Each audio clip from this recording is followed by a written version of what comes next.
Transportation Department is out today slapping airlines with stiff fines for withholding passenger refunds. U.S. Secretary of Transportation Pete Buttigieg and I chatted about the enforcement actions. Let's take a listen. So this is about making sure consumers get their money back when they're owed a refund. Under the rules set by our department, when an airline cancels your flight or when you experience a very long delay, you're entitled to a refund, and it should be easy and it should be quick. Unfortunately, we saw a number of airlines that did not make it easy and did not do it quickly. In some cases, were refusing outright to provide passengers with the refunds they were owed.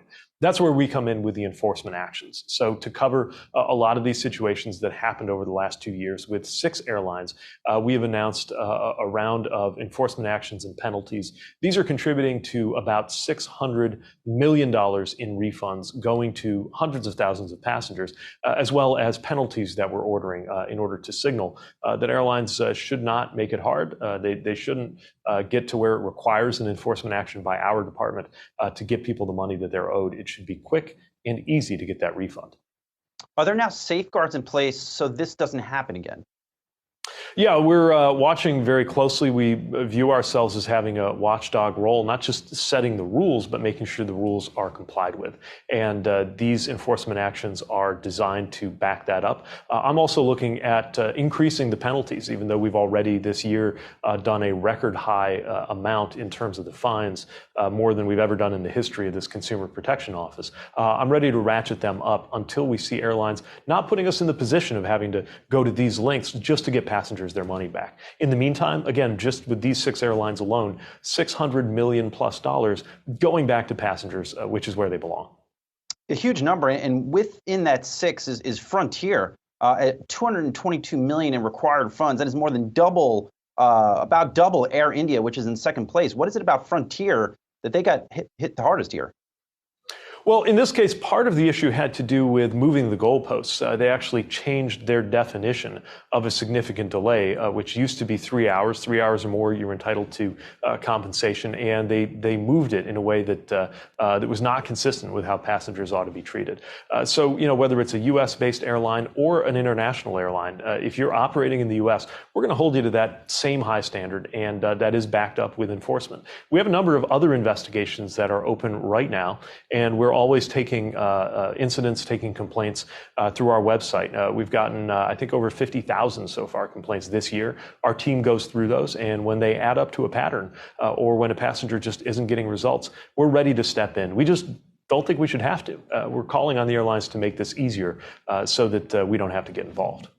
We've heard consistently, Mr. Secretary, from the airlines, notably in the third quarter, they're cutting back routes to save money. Now, this is, of course, coming before the holiday, the peak holiday travel season. What do you think these cutbacks mean to the average consumer? Well, look, on one hand, we think it's important for airlines to have realistic scheduling. So if they're adjusting their scheduling and their routes to ensure that it's only routes that they can support, that could mean less cancellations, and that's a good thing. On the other hand, we also want to make sure that communities are served. We have an essential air service program that actually provides funding to help make sure that areas like where I come from, where there are often smaller airports in the Midwest, in the West, really every part of the country has some example of this, where it can be an economic lifeline to a community, that we're supporting that, and we'll actually work with the airlines on that. Bottom line, you need to have realistic scheduling. You need to have adequate staffing. And we're working on operational improvements too, areas where we can team up with airlines that want to cooperate on steps that might make a difference. I'll just give you one example. I wrote to some airlines recently about making better use of the overwater routes into Florida. That airspace is very congested, very hard to manage, lots of delays there. And if more of the aircraft are equipped so that they can go over water instead of hugging the coastline, that can actually lead to efficiency improvements in terms of being able to use that scarce airspace and those routes in. So, whether we're talking about tactical operational steps or whether we're talking about big picture economic forces, we've got to make sure we continue pushing to create a better passenger experience. And let me say, it's definitely better now than it was 6 months ago. Early this summer, tons of problems. We're seeing lots of improvements, but still a long way to go. Given the stresses on the system, do you expect a chaotic holiday travel season?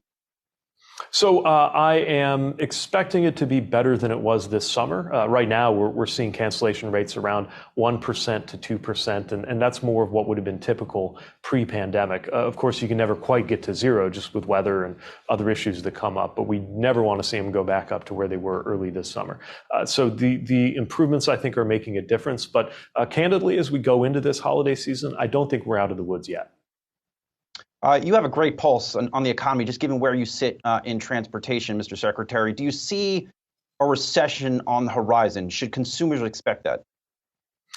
Look, I'll leave macroeconomic forecasting to others. I'll tell you from the slices that we're looking at, something like air travel demand, very strong, very robust. It's part of why it's been so difficult to keep the system in good shape as the supply catches up to demand.